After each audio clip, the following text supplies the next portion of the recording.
point out that the sun shines down its power to all the world and makes the wind blow strong as it will. I wonder how gentle rains can fall upon the land, so lovely earth can stay lovely still. Hello, ladies and gentlemen. Welcome to the 538th edition of Energy Week with George Harvey and the amazing Tom Fennell. You can see him right there in the seat. In the flesh, but not in the studio. Yeah, Tom is a real person who is in his apartment on Elliott Street. Tom and I both live on Elliott Street, famous street, Elliott Street. I told somebody once, a couple of years ago, that I lived on Elliott Street, and they said, wow. Elliott Street 20 years ago was kind of rough. And in fact, next door to where I lived, there was a parking lot for a house, you know, so that multiple cars could park there. And there was a pile of junk in that parking lot that was so deep that when Jason bought the place and had it cleaned out, we discovered, and you know, we were within 150 feet of this, we discovered that there was buried under enough junk that you couldn't see it, you couldn't make out the fact that it was there, was a full-sized school bus. Wow. Elliott Street has improved since those days. Okay, yes. we should get underway here. Today is the 31st of August, last day of August. We are just a couple weeks shy of fall starting. And this is Energy Week, covering the 24th of August to the 30th, which is Thursday. So we're starting on Thursday, August 24th. We are indeed, and just to remind everybody, the material that we're using is from my blog on energy and climate change, which is called geoharvey.com. And you can go there, click on the calendar for the date. We'll try to keep you apprised of what date we're on.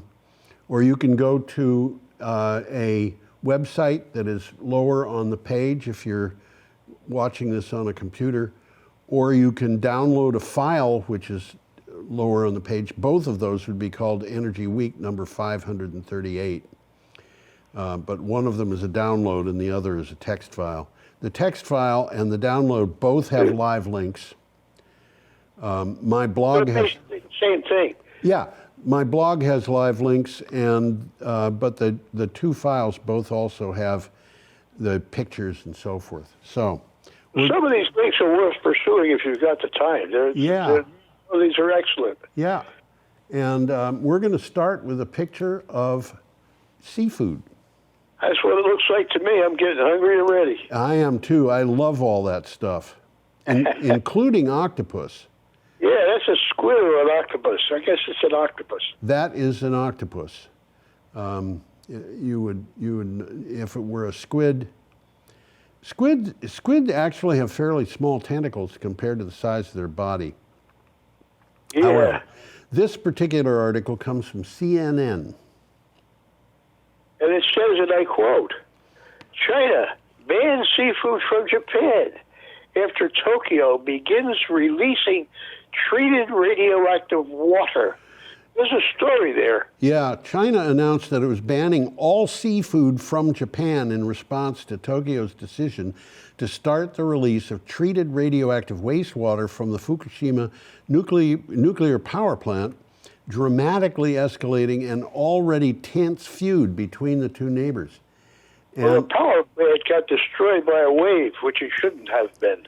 Yeah, they should not have built that power plant quite the way they did. Well, they didn't put up enough of a seawall. The seawall was 5.7 meters. The wave was 14.7 meters. But farther up the coast, it was 37 meters. And wow. They never should have built that thing with a seawall that small. And I have been told, I don't know it for a fact, but I have been told that there was a natural barrier at that site. And if they hadn't removed it, the wave would not have reached the nuclear power plant. But they did remove it because it would have been more expensive to cool the plant with a natural barrier in place. So look what they wound up with. Yeah. And I would contend that that plant melted down not because of a tsunami that was unlike anything that had ever happened before. It melted down because that tsunamis of that scale had happened before, and they ignored the fact. So it was a human error, not a quirk of nature, that brought that power plant down. Should we go on, Tom? Can't dance. Okay, we have a picture here of Nice waterfall. Yeah, a little bitty, very tall, rather narrow waterfall in a tropical forest, and an article from CNN. Parts of the tropical rainforests could get too hot for photosynthesis. Yeah. Some leaves in tropical forests from South America to Southeast Asia are getting so hot they may no longer be able to photosynthesize, with big consequences for the world's forest, according to a study. I never thought of something like that. Yeah, photosynthesis can fail at around 46.7 degrees Celsius, which is 116 degrees Fahrenheit. And It sounds like it's hot, but we're seeing temperatures like that right now across the globe. Absolutely, we are. And what this article is saying is that photosynthesis doesn't work at that temperature.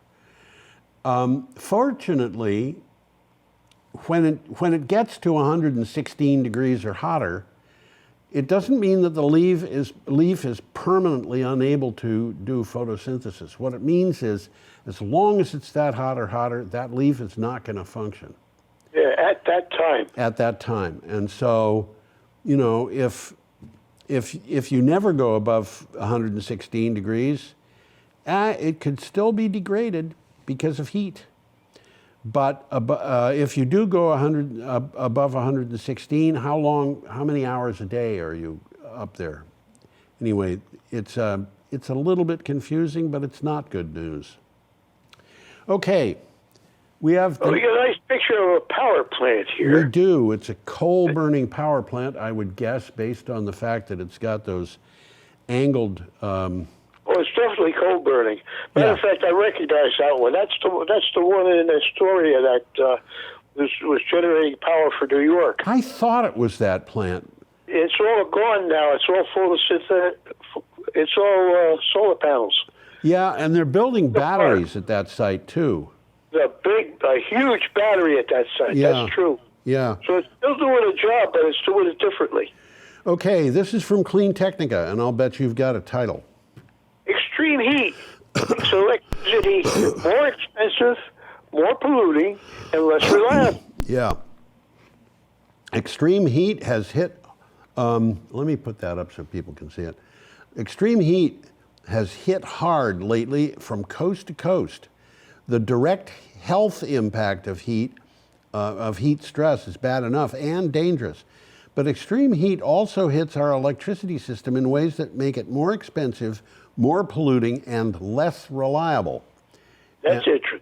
Isn't it? You know, and I keep seeing all these ways that thermal power plants, which means coal, natural gas, and nuclear, they all break down when it gets too hot. And the reason is because when it gets too hot, it gets too difficult to cool the plant. Yep.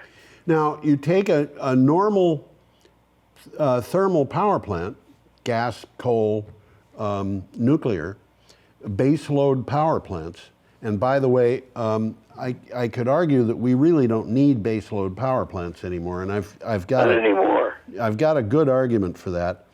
But those baseload power plants, when it gets up, you know, to the point where the photosynthesis stops, well, the baseload power plants don't work either. And the reason is because you got to cool those plants, and it's too hot to cool them. And just to give you an idea of how much effort you have to do to cool them, there's a reason why that plant in the picture is on a river. And the reason is because they're using the river to cool it. Absolutely. How much energy do they have to get rid of? Well, an engineer at Vermont Yankee told me that the waste heat that Vermont Yankee was putting into the Connecticut River when it could, and into the air when it couldn't put it into the river, the waste heat would have been sufficient if they could have distributed it to heat every house in Vermont. I would have figured Brattleboro alone, but the whole state, Whole state of Vermont. And he said you would think that people would have welcomed that heat into Brattleboro and Greenfield and Keene and places like that. But the fact of the matter is, it's got to be piped. So just getting it to these places would be a huge project. And a lot of people wouldn't have wanted it because they don't want it. Probably would pay off in the long run. Oh, I have no doubt. People would have said they don't want radioactive water in their houses, but the water would not have been radioactive because it would have been separate. That's why they can dump it into the river. Uh-huh. But yeah, there it is. What can you say? Okay, we're up to Friday, August 25th. We've got all day. All day. We've got an article from CNN.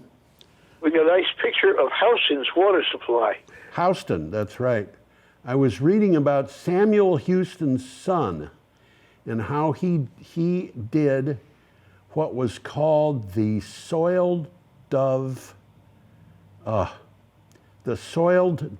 defense or something like that. He was a lawyer, and he got involved in he went to a courthouse, a temporary courthouse apparently, and heard that a prostitute was being prosecuted for that reason, and but she didn't have any money, and she didn't have an attorney, so he volunteered to be her attorney, and he gave this final speech that was written down. You can read it if you just look it up in Wikipedia. Absolutely amazing extemporaneous speech in defense. And what happened when he was done? The jury, made up of 12 men, went into the jury consultation. 10 minutes later, they came out, she was acquitted, unanimously. Bingo. Bingo. Anyway, here we have this Houston water supply and an article from CNN. Did I read the title? I don't think you did. Well, I will again if I didn't. Okay. Houston issues mandatory water restriction due to intense heat and worsening drought. Yeah. I hope you don't mind if I call this place Houston. That's what I don't mind. People are used to it. Look. Faced with fast-spreading extreme drought and blistering heat, Houston public officials announced that outdoor water restrictions are now mandatory across the city as water pressure drops. Scientists say heat and drought are both linked to climate change. That's a brilliant deduction, isn't it? Yeah, isn't it? Not a joke. Well, there are a lot of people who still question climate change. Okay, we should go on. Not if they're being honest. What's that? Not if they're being honest. Yeah, I agree. Here is a piece from CNN and a bunch of emperor penguins, and you'll notice a lot of these penguins are smaller than a few that have kind of orangish patches on their cheeks. And those, oh, yeah, well, they're juveniles. They are juveniles. What do you got for a title?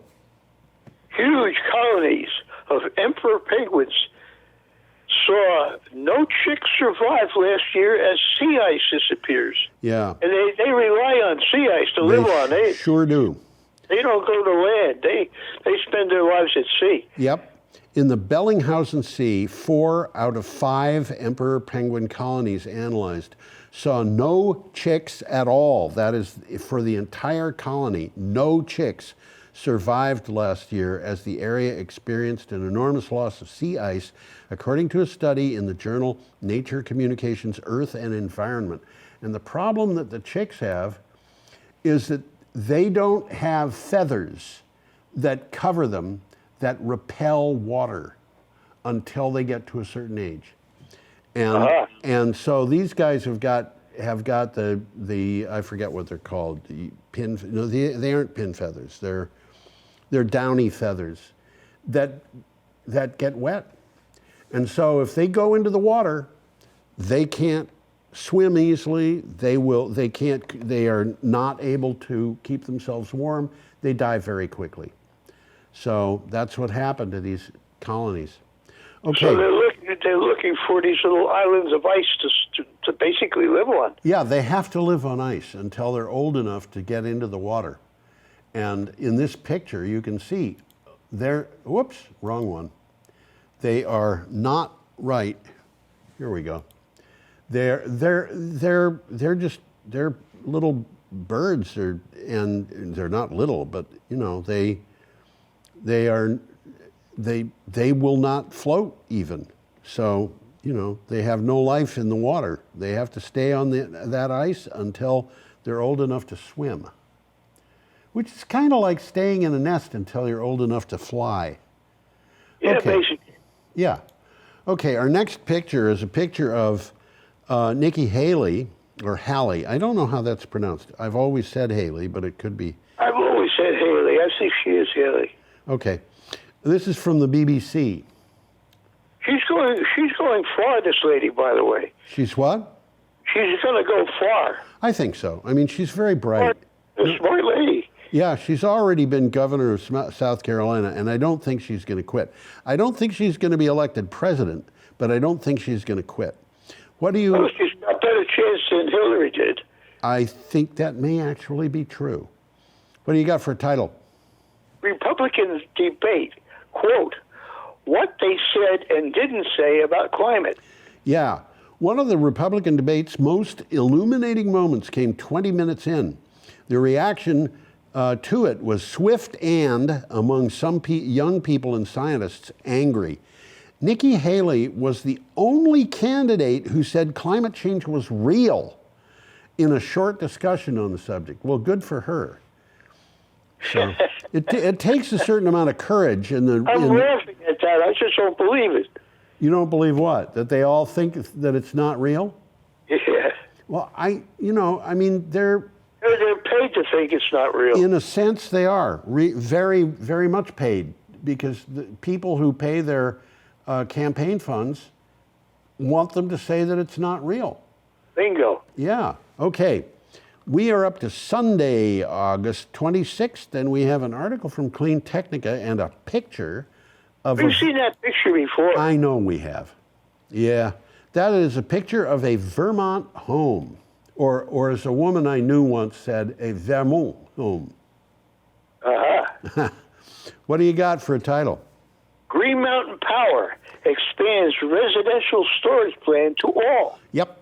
Vermont utility Green Mountain Power is one of the most progressive utilities in America. In 2015, it started a small pilot program that made Tesla Powerwall residential storage batteries available to a limited number of customers. Now, the program has been expanded, and it's a good program. Yeah, and it was expanded to basically everybody. Everybody. So you can get a Tesla Powerwall installed where you live, and there is a charge for it, but it's very, very low. And the deal is they can draw electricity out of your battery and then put it back in again under certain circumstances. It's sort of a huge distributed battery. That's right.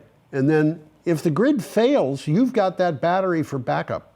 So it's not a bad deal. No, it's a good one. Yeah.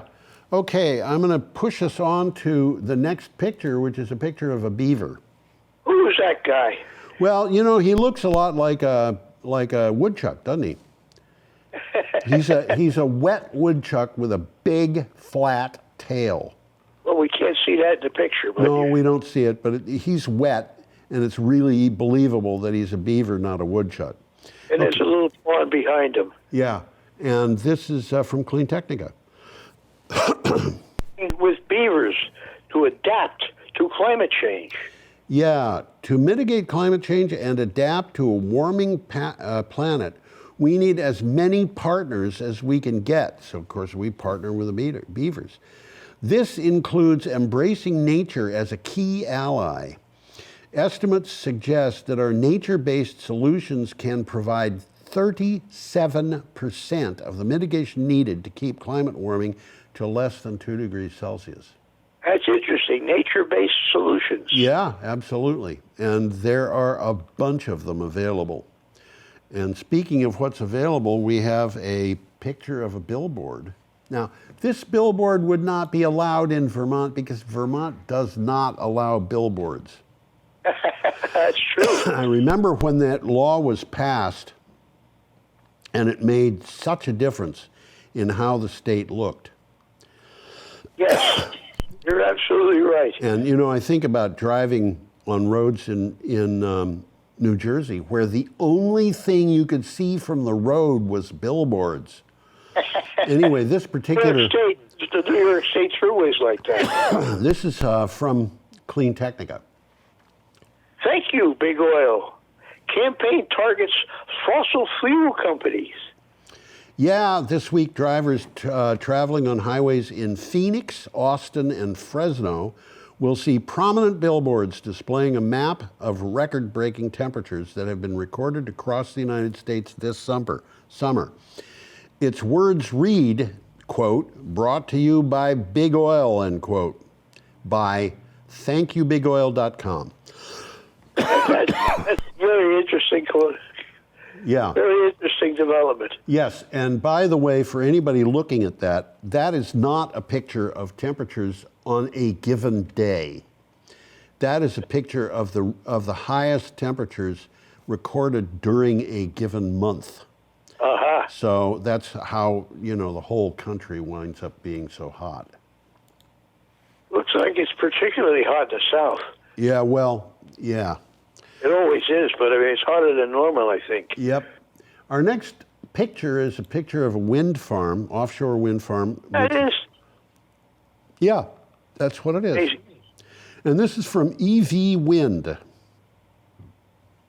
Yeah, come on, let's scroll. Brazil has 189 gigawatts of offshore wind power in the pipeline. Now, Tom, Now, gigawatts is gigawatts. I was going to ask you what a gigawatt was. Thank you very much. Brazil has 189 gigawatts of offshore wind projects currently under license at IBAMA. Power generation from offshore wind is still unexplored.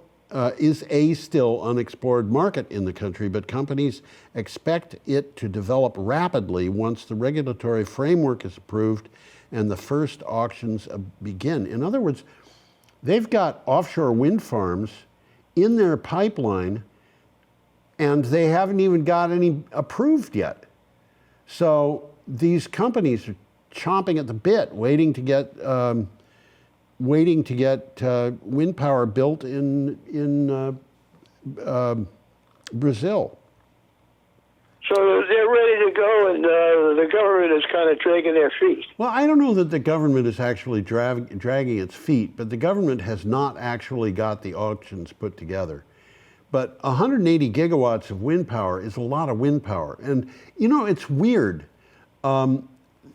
Brazil under Bolsonaro was, you know, he was a guy who agreed with Donald Trump on a lot of things, but Brazil has its own kind of unique way of moving on renewable energy, and they're not kidding about it. They try very hard to do it. So we'll see what happens. My guess is that once... What it's worth, gigawatts means 1,000. That's right.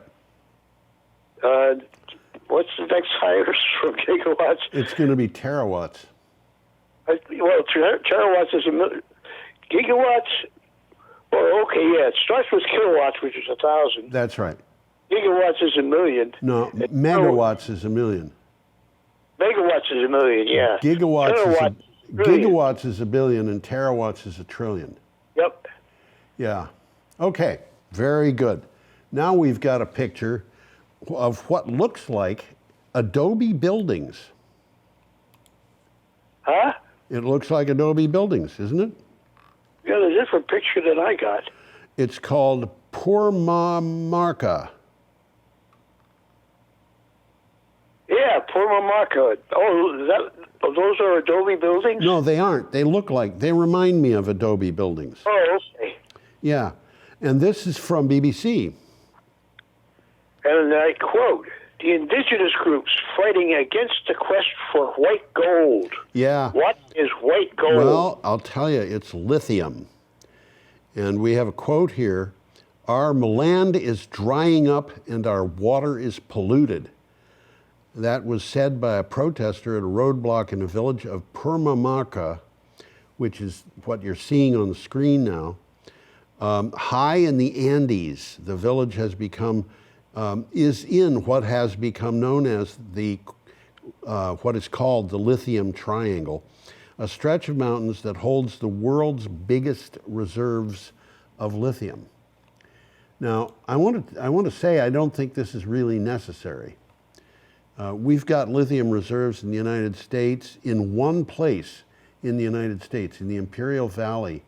I was just going to say it's way far southern California. That's right. And there are brine wells there that are estimated to have enough lithium in them to provide the United States with 100% of its needs for 100 years. Well, lithium is a byproduct. They're just after the heat. Right now, they're after the heat, yeah, and the wells are already dug in many places. But they could extract the lithium from the water. The water is drawn out and then it's pumped back in to get more heat. And they can draw the lithium out and then pump it back in again. And which they are going to be doing if they're not doing it already. They are already on the way, but whether they're actually doing it yet or not, I don't know. Okay, our next picture is a picture of mosquito netting. Like it to me, it looks sort of like a tent. Well, what it looks to me like is a hammock, which is why the lake is under it. It looks like a hammock that has a mosquito net on it. Mosquito net, absolutely. Yeah, and this is from the Good Men Project. It is that. Zika, dengue, transmission expected to rise with climate change. Yeah. You have to explain what that means. Well, let me read the synopsis first. There were 1,016 deaths in Brazil due to dengue, which hit a record in 2022 in 4 digits for the first time. The sobering number is expected to be higher in 2023. Transmission of arboviruses, Zika and dengue are apparently arboviruses, could increase by 20% over the next 30 years due to climate change. And by the way, that means, excuse me, increases of viruses in the United States as well. So this is something that we should take seriously, not because it's hurting people in Brazil, but because it's hurting people potentially hurting people in the United States. We're not going to escape any of this. Those who don't know what dengue fever is, it's a mosquito-borne tropical disease caused by the dengue virus. Right. Symptoms typically begin 3 to 14 days after the infection. Okay. Include high fever and chills. Yes. And there's a high degree of mortality from dengue fever. Yeah, and it was a serious problem in the South Pacific during the Second World War. You know, you're right. Really big problem. And, you know, what prevents it from killing people in Florida? You know, or Texas? I don't know. Well, the fact is there's no dengue there, but is that going to last forever? Probably not. We've got climate change going on. So, speaking of that going on, let's move on to Monday, August 28th. I think we should do that. We have a nice picture here. I like that picture. Yeah, I put a title, Remembering Maui. And the reason is because that's the way Maui should look. Well, it says it's also very current right now. And Maui is in the news currently, and it's the stuff going on in Maui is just appalling. But this is from the Beat of Hawaii. Maui fires, upcoming bankruptcy spikes visitor costs to all of the islands except Kauai. Okay, many expect the behemoth Hawaiian Electric Company to be forced into bankruptcy by the recent Maui fires, many including me.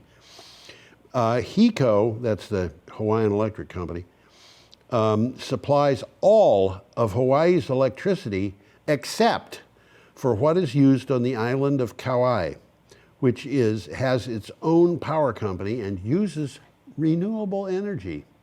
That's interesting. Isn't it? Well, I don't know. I should have looked into the history of this. I didn't.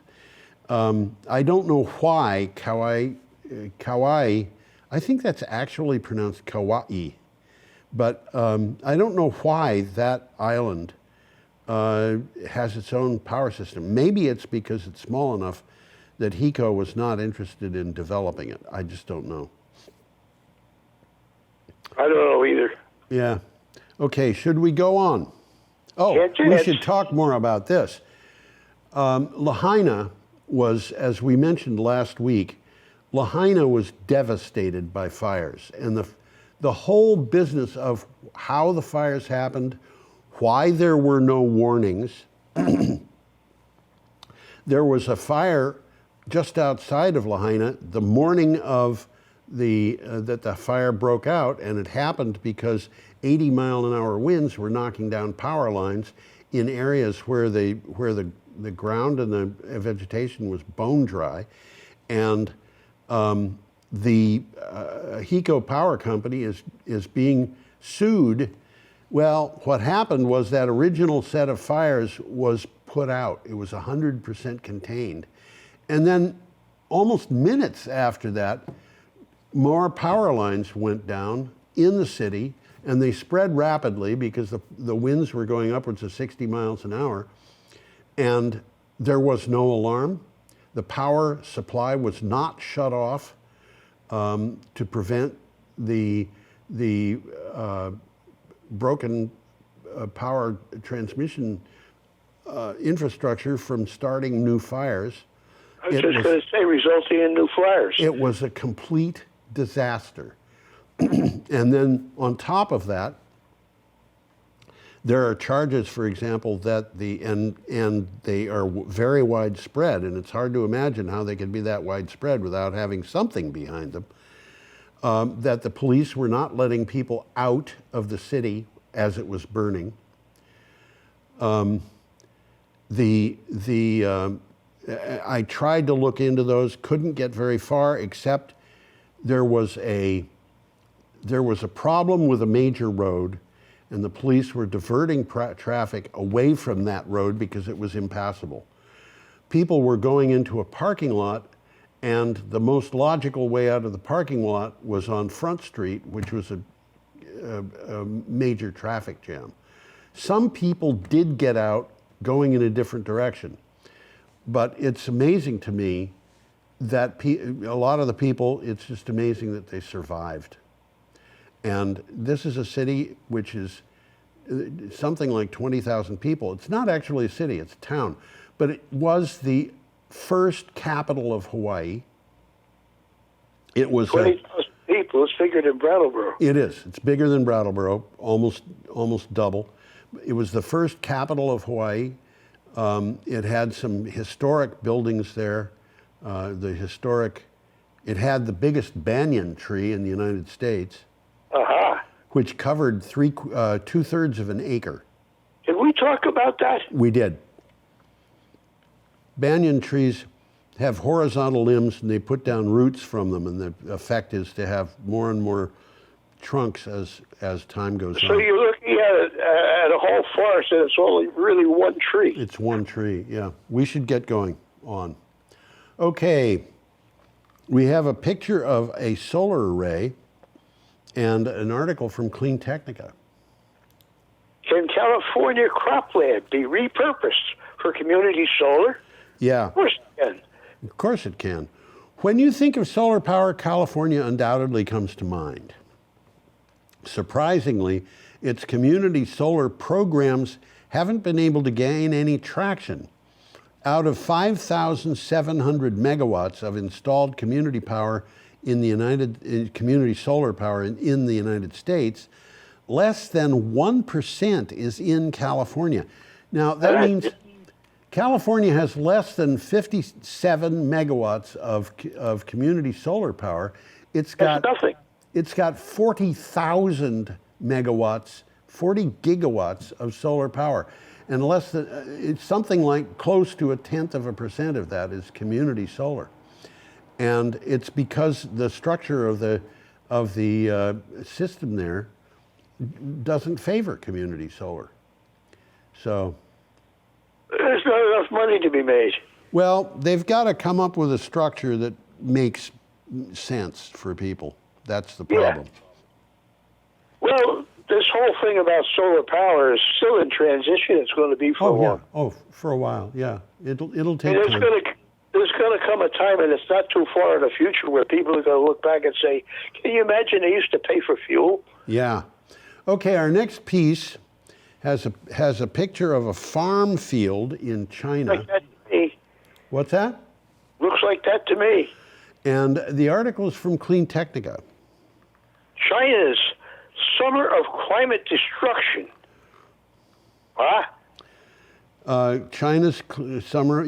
China's summer this year has seen both extreme heat and devastating floods, which struck areas where such weather has been unheard of. Scientists who blame climate change warn that the worst is yet to come. Say that again. Scientists who blame climate change warn that the worst is yet to come. The crop loss in Heilongjiang province alone had major impacts on the country's food supplies. And an important aspect of this, and what happened in Heilongjiang province, was that they had flooding. That was in that specific province, but there were other provinces where the problem was drought. You know, this is unfortunately happening along with another problem that we will talk about. Let me see, are we going to talk about that soon? No, we're not. There is another problem that we will, I think, talk about next week, and that is, and we have talked about in the past, this is happening in a way that affects the food supply in China, but the same thing is happening in India. And India is responsible for 40% of the rice exports in the world, and they have banned the export of white rice except for what's that type called? Basmati rice? Basmati. Yeah. They've gone further, and they've banned other types too.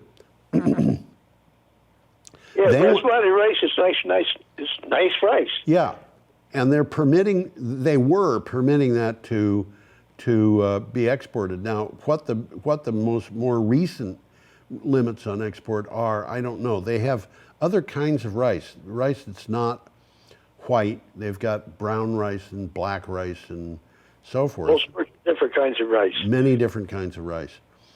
But the thing is, China is unable to export rice the way that it normally does.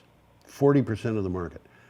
I'm sorry, India is not able to export rice. China is not able to export rice because of the war. Ukraine cannot export wheat. We've got a serious worldwide food shortage now.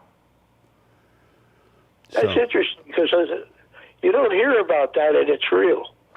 Yes, I'm seeing it because I'm doing this thing of news relating to energy and climate change. Well, what's going on in Ukraine, India, and China has to do with climate change, and in Ukraine, the war. Okay. It's politics. Now we've got a picture of a reconstructed steppe mammoth. And I had a tough time looking at that picture, trying to figure out what it was. Yeah, well, it's a face of an elephant, sort of. It is, yes. And it's from Clean Technica. And we are up to Tuesday, August 29th. Did hunting mammoths to extinction kick off climate change? Now, Yeah. that's an interesting speculation. It is. For most people interested in climate change, it all started with the Industrial Revolution. But that's only when it went into overdrive. The rise of agriculture, mass deforestation, and the destruction of native species had already led to smaller but still significant changes in the climate. And, you know, I know people who claim, and I don't know that it's not true, it's not a conspiracy theory, but it is a speculative theory. Let me put it that way. These people say that the Sahara Desert was a grassland until... It used to be the Sahara Forest. Yeah, until people moved in with goats. Goats, huh? Goats, that's what they say, destroyed the grassland and turned that into a desert. Isn't that interesting? And that would have had an effect on the climate. For sure. Yeah. So let's continue going. We've got a picture of the Panama Canal. That's what it says. That's what it says, and it certainly is a canal. There's no question about that.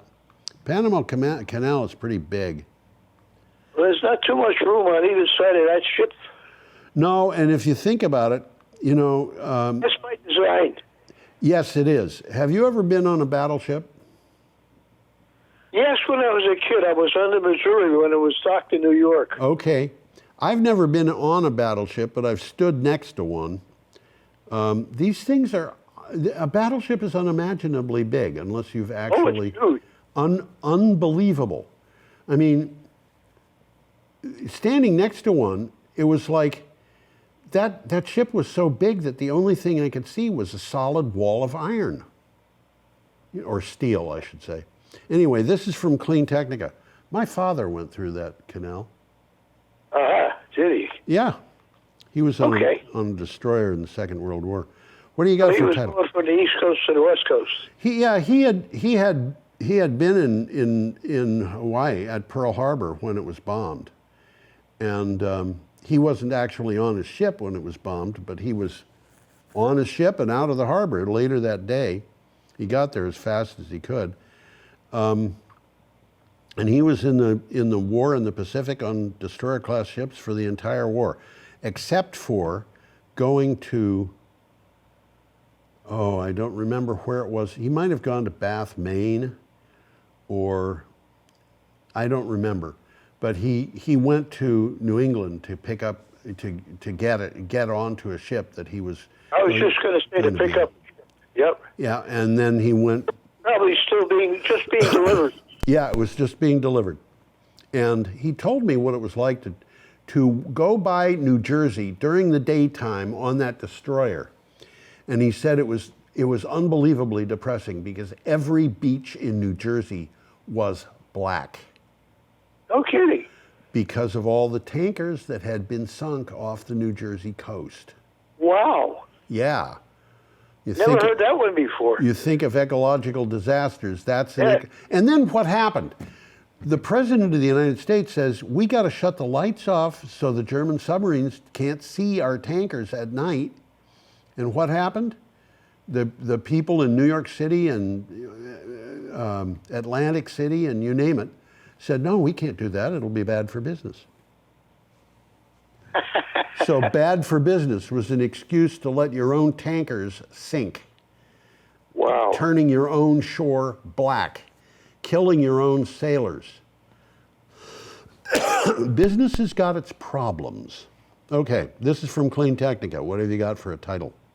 Drought threatens shipping on world waterways. Yeah, this is a little different. Today, 90% of all goods travel by ship at some point, but thanks in part to emissions from ships, drought conditions in several parts of the world have lowered the water level in many rivers and canals to the point where ships can no longer carry some cargoes to their destinations.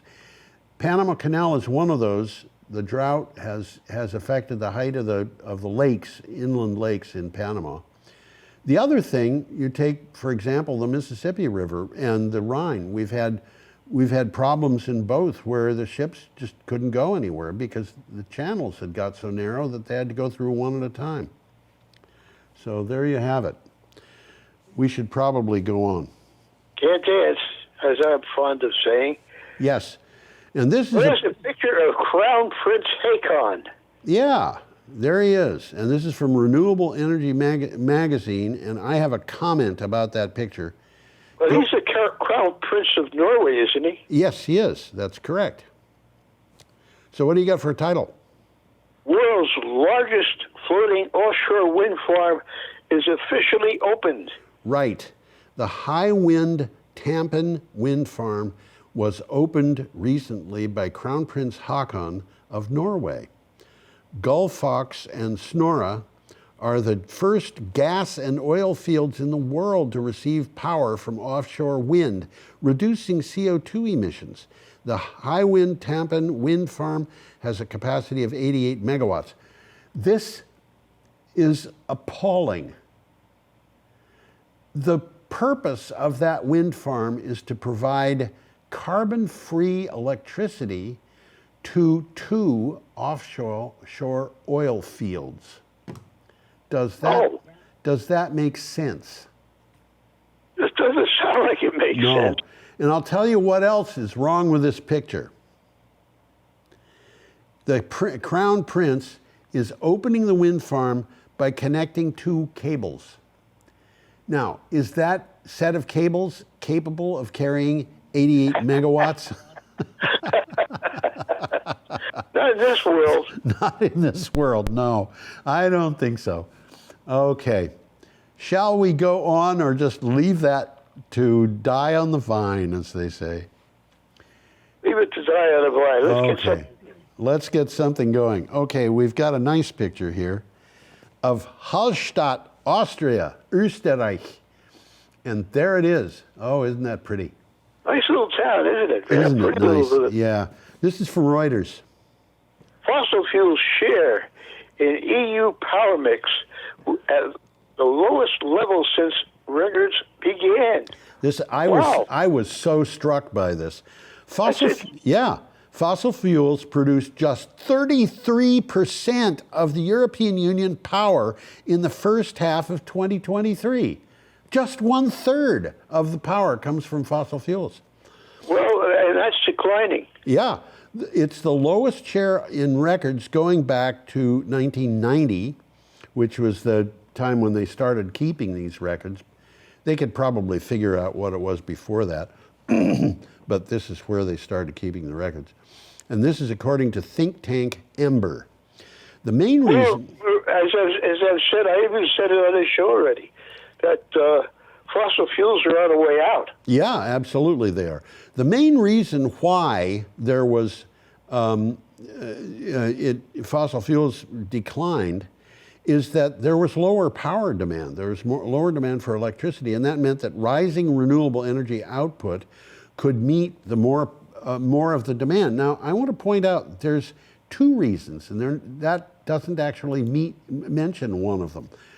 The second reason is that they are preferring to use renewable energy instead of fossil fuel energy.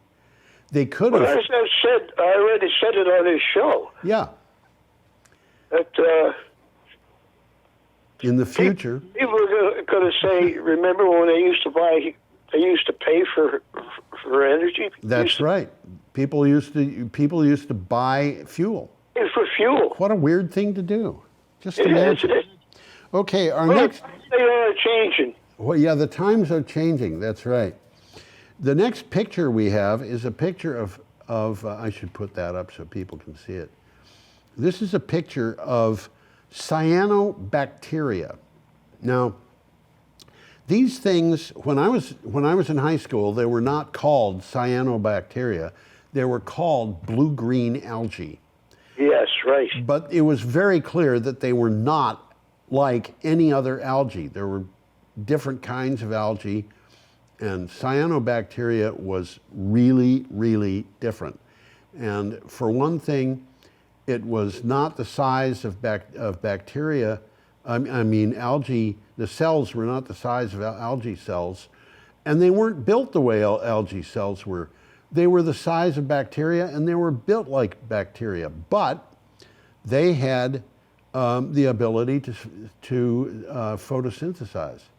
And so they were... The article says they eat carbon dioxide. That's right. And this is from the BBC. Why don't we deal with the article and then comment on it? The bacteria that can capture carbon. Scientists have recently discovered a microbe, a type of cyanobacteria.